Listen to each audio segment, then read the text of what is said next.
বিশ্বজয় করার 4 দিন পর আজ সকালে ভারতের মাটি ছুঁয়েছে বিশেষ বিমান। দিল্লিতে কয়েক ঘন্টা রেস্ট নেওয়ার পর প্রধানমন্ত্রী নরেন্দ্র মোদীর বাসভবনে উপস্থিত হয় গোটা ভারতীয় দল।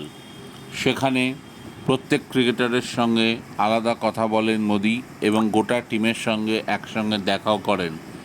মোদী প্রত্যেক ক্রিকেটারের কাছ থেকে জানতে চান কীভাবে তারা খেলা ঘুরিয়েছেন এবং তার নিজের খেলা দেখার অভিজ্ঞতাও শেয়ার করে নেন রোহিত, কোহলি, বুমরাদের সঙ্গে।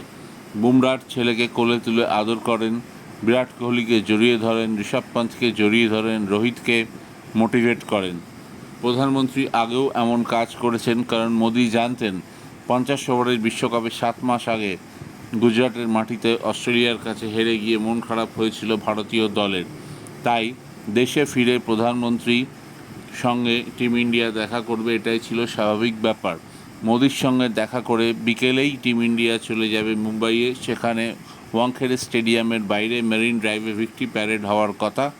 সেই ভিক্টরি প্যারেড শেষবার 2011 সালে চ্যাম্পিয়ন হওয়ার সময় দেখা গিয়েছিল। এখন দেখার সেই ভিক্টরি প্যারেডের লোককে এবারের ভিক্টরি প্যারেডের জনসমায়েত ছাপিয়ে যেতে পারে কি না।